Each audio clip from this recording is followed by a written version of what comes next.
So you decide to join the Army and you're about to go to MEPS. You filled out all the paperwork, you've got everything done with the recruiter, and now you've got to go to this place called MEPS, right? So what are you gonna do there, and how can you actually make it through without being sent home and having to do the whole process all over again?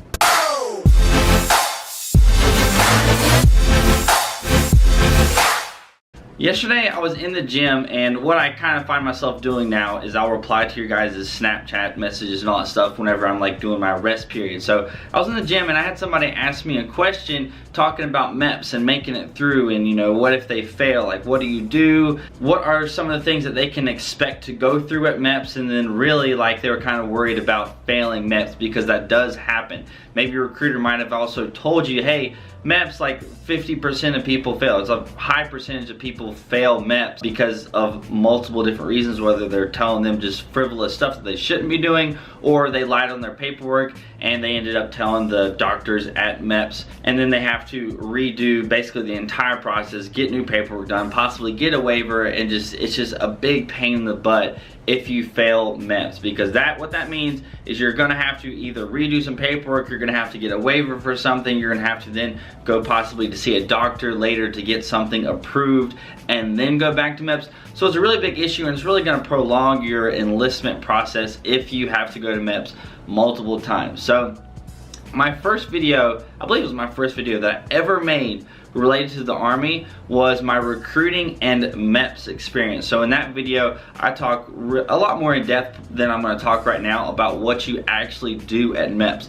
But I will give you guys a quick little rundown of MEPS, what you're gonna do, and then I'm gonna let you guys know like really what it takes to not fail, and then how to basically guarantee that you're going to pass. So if you know what MEPS stands for, it's the Military Entrance Processing Station. It's where you're gonna go to literally basically enter into the military, because at the end of the day, you're gonna end up signing your paper and swearing into the military. So this is literally where you get entered in, you get your fingerprints put into the system, you get your medical records and everything put into the system. So all that stuff is ready to go, and you are entering into the military. So you're gonna stay in a hotel the night before you go to MEPS, because early that morning you're gonna be sent or bussed over to the MEPS building, and then they'll divvy you up based on whether Marines over here, Army over here, Air Force. Basically they're gonna divvy you guys up. The majority of your day is going to consist of just basically a medical check. The first portion of that is going to be the paperwork section, where they're gonna screw up a lot of you guys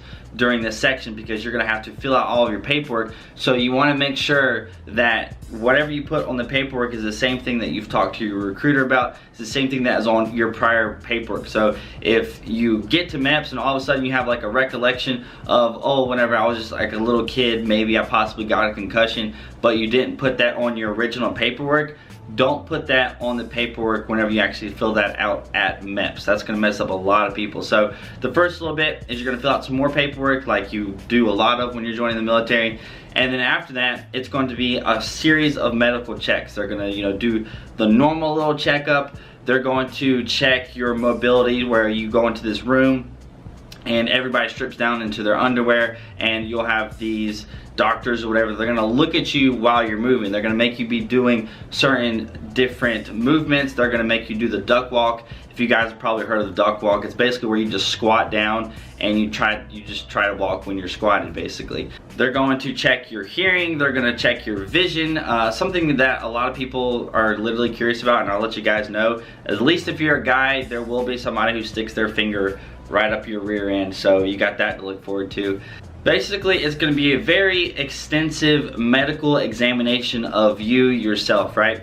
And after that portion is done, you're gonna have a doctor sign you off on everything, and then you'll get to do like your thumbprint. You're gonna get to get all of that stuff entered into the system, and you're basically gonna wait around for a while until you're ready to go in and sign your contract and do all of that, because you'll be in a waiting room. They'll probably have like a TV up watching the news or something like that. You can't have your phone or anything, so your phones are gonna be put away at the very beginning, so you're not gonna have your phone, and you're just gonna be basically sitting around waiting to go over your contract, sign your contract.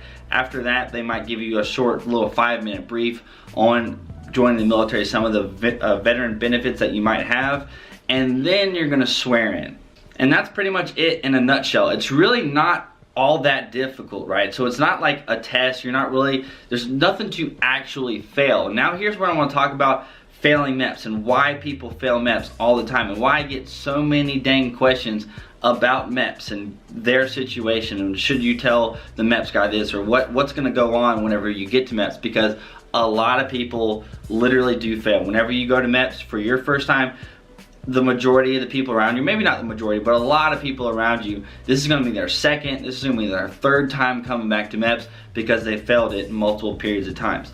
So how are you going to pass MEPS? The first thing that I said just a little while ago that gets a lot of people messed up is your paperwork. How you fill out your paperwork at MEPS is going to be different than how you fill it out at the recruiting office, because a lot of times when you go and you talk to your recruiter, you know, maybe you had some kind of issue, maybe you did have like a concussion, you were playing football when you were 8 years old and you possibly got a concussion. You told your recruiter that and he was like, oh, well, we don't have to put that on the paperwork, you know, that's just going to be a big process and it's not that big of a deal. So you told that to your recruiter, you didn't get it put on your paperwork. Then you go to MEPS, and when you're at MEPS, they're going to try and get you to tell them everything. They're going to play sneaky little games where they're going to try to get you to confess to things that you're possibly lying about, or, you know, maybe you're not lying about things, but then they make you think about something and you're like, oh crap, you know, I forgot about that. And then you end up putting it on the paperwork. You ended up doing that something different than you did with your recruiter, and then bada bing, bada boom, you fail MEPS. The people that work at MEPS are not your friends. They are trying to get you to fail. I'm telling you guys this. They are trying to get you to fail. They're trying to get you to bring up something, some medical issue, something that is going to get you sent home, because they're trying to get in the best people into the military. Or, you know, let's say there's people that are legitimately lying about bad things. Maybe somebody currently has asthma. You can't currently have asthma if you're trying to join the military. They're trying to get that out of people. And a lot of times people will talk about things. A lot of times people will talk about a broken bone, or maybe they'll have a scar. If you have a scar from any surgery or anything, they're definitely going to have to know about that for sure, and they're going to find that out. But that's what they're trying to figure out. And when you're at MEPS, they're literally going to threaten you with going to jail for lying. They're going to tell you this. They're going to tell you, if you lie on your paperwork, that they're going to send you to jail. And that messes with a lot of people's minds. It messes with a lot of people's minds, like for real. Whenever they're getting there, maybe they're a younger soldier or future soldier, 17, 18 years old, and they've never really faced that even just scenario in a sentence. Oh my gosh, like something I do right now, if I lie, I could go to jail. And so you get real paranoid, and then you put things on paper, and you know, it's not even a big deal, and you get sent home to MEPS. And by far and away, that is how most people get sent home. So I'm not going to tell you whether or not you should or shouldn't put certain medical things on your paperwork there, or whether or not you should lie about it. I've actually talked about that in the past.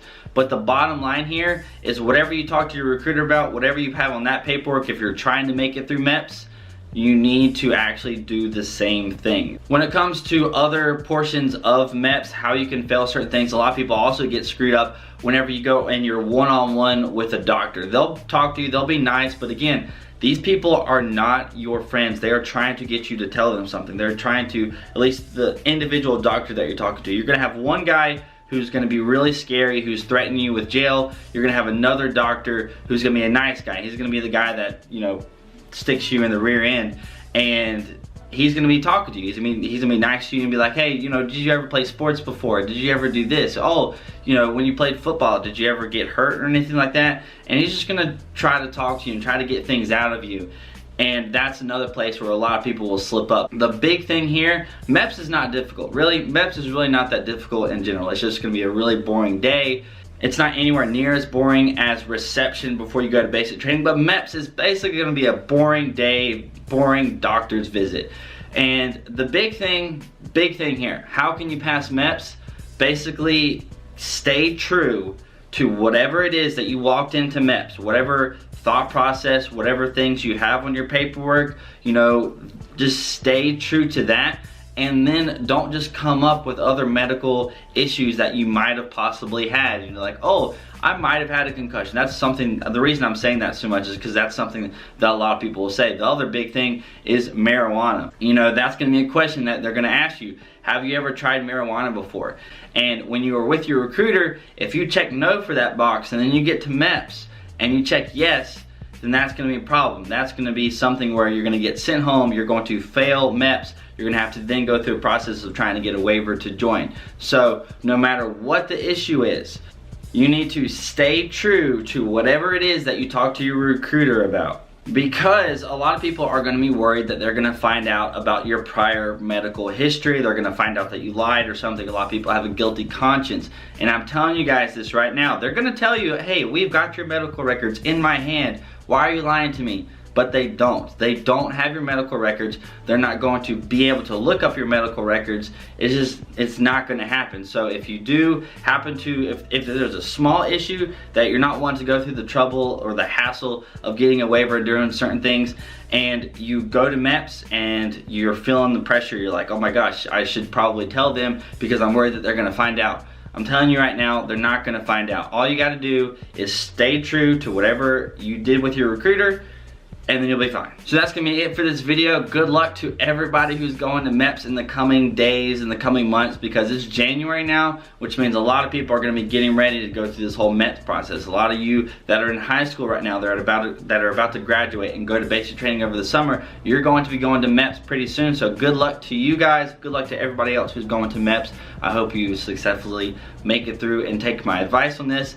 It's not gonna be that bad. It's just gonna be really boring. If you stay true to what I said before, you're going to be good to go. So if you enjoyed this video, hit that like button. That would be awesome. If you do have any comments, questions, or concerns, comment section is down below. Instagram and Snapchat links right here. Follow me if you aren't already. I hope you guys have a great day, and I'll see you guys later.